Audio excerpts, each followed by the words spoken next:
Let's talk about childbirth, folks. I've been through this 4 times with my wife.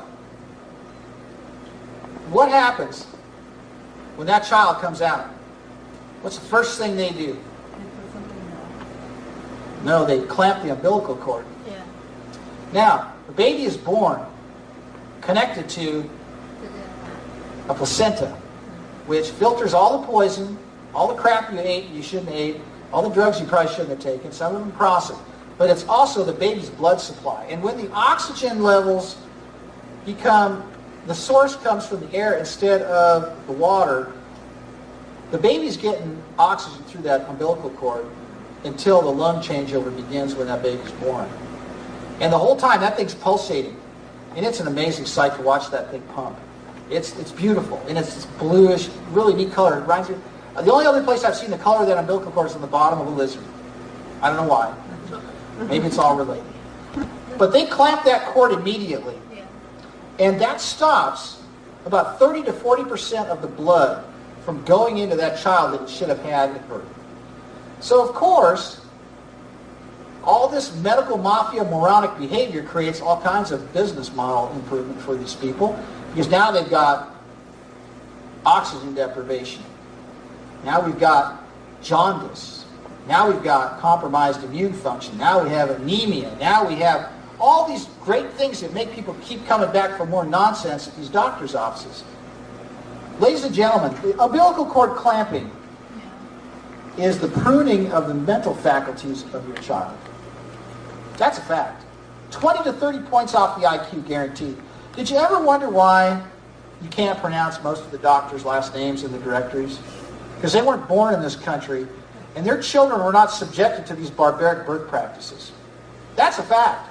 Now, it gets worse, because once they clamp that cord and that baby is delivered, the next thing that's waiting for that baby is a syringe.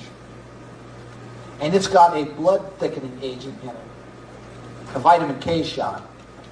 Now, when the baby's born and that lung changeover kicks in, that heart's cranking. It's pumping blood like crazy through that body. Why are you going to thicken up the blood right when it's born? Well, that's another 5 to 8 points off the IQ. Oxygen deprivation, all kinds of other problems. Why are they doing this to these children? Well, the medical mafia will give you an excuse. Well, we've got to do this, we've got to do that. It's all malpractice protocols. It's medical economics. We've got to be careful. Look, folks, this is just another example of how they're having their way with us. And we can't let this continue. We simply can't let this continue. The reality of what's coming, and I don't want to play a video, but I wanted to talk about these microcells that are coming. I don't know if I can maybe thumb through this. I might be able to get some screenshots here. I don't know how clear this is. That's kind of where we're at, folks.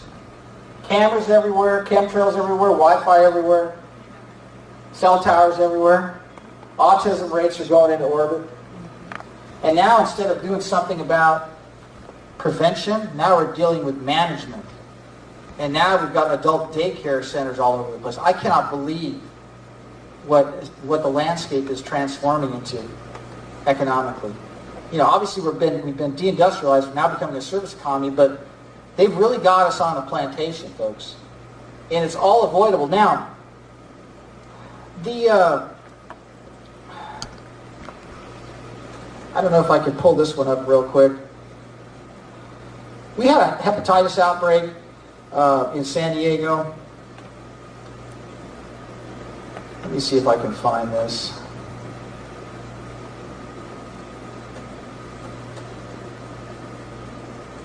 There it is. All right. You know, the hepatitis vaccine is another component. We had a situation where, and this is a really interesting parallel, back in 1988, Shanghai, China. I mean, China is a congested place. It's the model. David Rockefeller called it the model, and it is the model. It's a hellhole, folks. It's a slave state where they perform forced abortions and forced sterilization for decades. And if you criticize the government, they'll either run you over with a steamroller or put you in prison. But they had a situation back in the 80s where they had 300,000 cases of Hep A. And only 11 people died, and that's hundreds of thousands of people living in squalor. We had a situation in San Diego where we had 400 cases and 16 people died. Now, I'm sorry, but how do you get 300,000 cases and 11 deaths in China in the 80s in the places of garbage dump practically? And then we have 16 die out of 400 cases in the United States of the homeless population. You see, that's another staged outbreak. The hepatitis vaccine, that's a weaponized version of Hep A. And what they're doing is they're just testing they're testing to see just what will take, folks. Because what did they do? They immediately ramped up the charge for forced vaccination and spraying everybody and everything. They immediately came out and started making people take vaccinations. Problem, reaction, solution. They'll stage an outbreak with a strain that has never been recognized, and this strain of the hepatitis outbreak in San Diego was not a strain that was associated with anything that ever set foot in the United States ever before. They want the vaccination rates up. Hepatitis vaccinations can also carry sterilizing hormones. They have to be manipulated a little bit more than tetanus, but hepatitis is another good candidate for carrying steroids. I've also been very concerned about aerial spraying of pesticides. Do any of you remember when they used to spray malathion in the 80s over Southern California? The fruit fly. Yeah, for the fruit fly, yeah. You know, I went to Home Depot and asked the guy, hey, I'd like to get a bottle of malathion. And he's like, well, you can't buy that stuff. Let me try to find this article. This is really...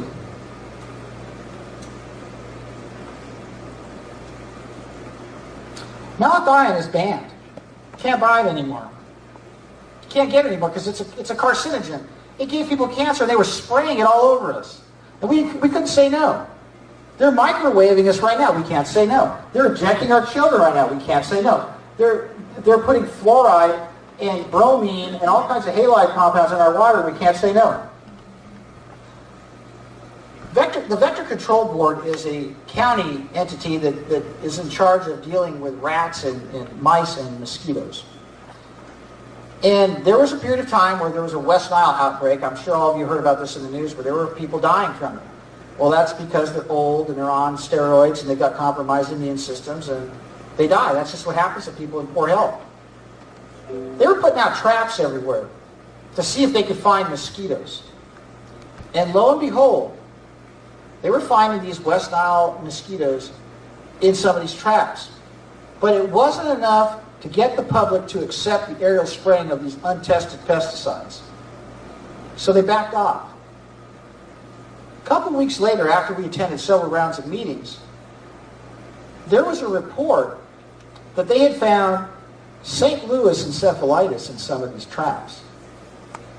So I did a Public Records Act request, and I asked for the data. Where did you find these mosquitoes?